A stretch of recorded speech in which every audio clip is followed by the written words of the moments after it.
Hello guys, so today I'll be going over kinetic force. So what is kinetic force? Well, kinetic force is what pertains to an object in motion. So when you see something rolling or something like moving across the floor or just something like that, it's exerting kinetic force or kinetic energy, as you may have heard. A few things we need to clear up real quick is this symbol right here. This means your coefficient. Whenever you see this symbol in your problem, this is your coefficient or what you'll be using towards the end of the problem and in your other formulas. Also another thing, there's also another formula that's similar to this, which is for static friction or static force. It's basically the same thing, only that this K will be an S. And so with that, we can get started. So we have a problem right here. Devin sits on an incline of 30 degrees. He wonders why he isn't sliding down the driveway. He has a mass of 90 kilograms and wants to know the friction between him and the driveway. What is the static friction? Coefficient 65.65. And so with that, we can get started. For one thing, we need to find the force normal. As you can see, we need to find it in our formula, which is right here, to get our kinetic force. So we need the force normal. And one thing we need to understand is that with force of normal, we're going to be using something called a cosine, which is pretty much this fancy symbol, which this just means your angle. So whenever you get a degree, it'll be put into your cosine. So to find the force of normal, we need to get our mass, which is 90 kilograms.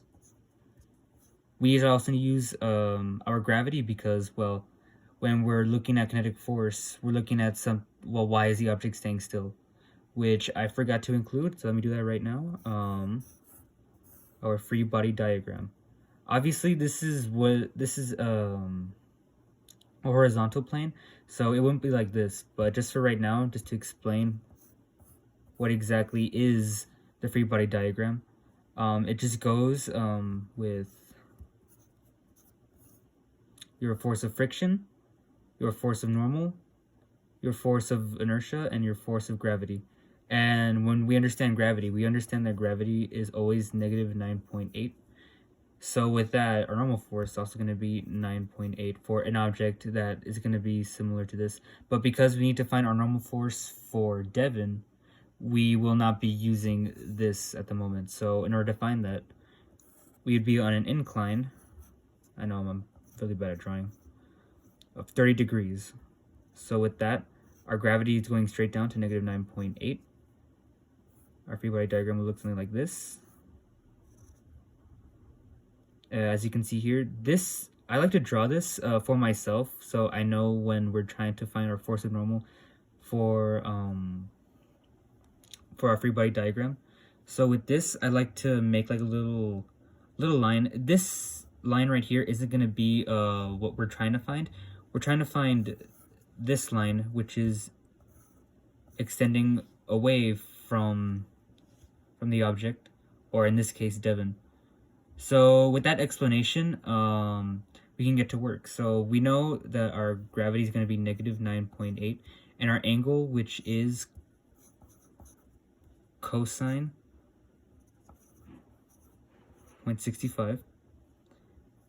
And all we need to do is just multiply all these across.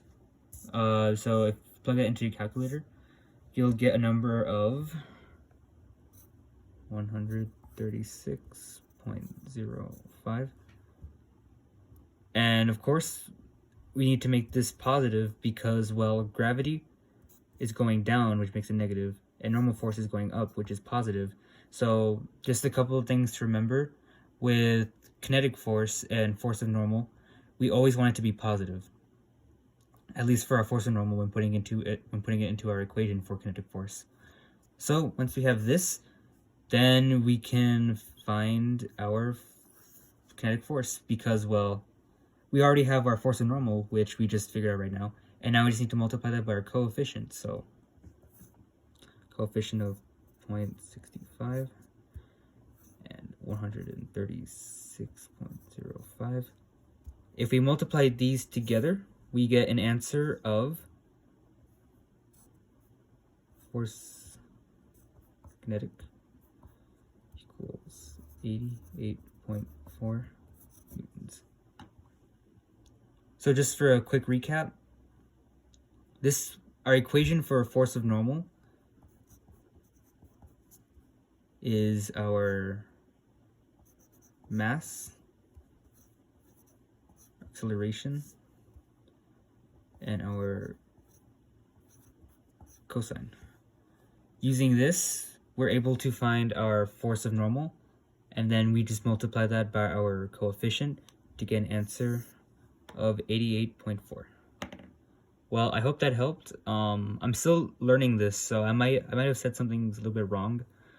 But eventually I'll get the hang of it and I'll be able to give a more detailed explanation. But for now, all you really need to know is that you must use different formulas and understand how they work with the overall system. So with that, you should be able to get it from now. All right, peace.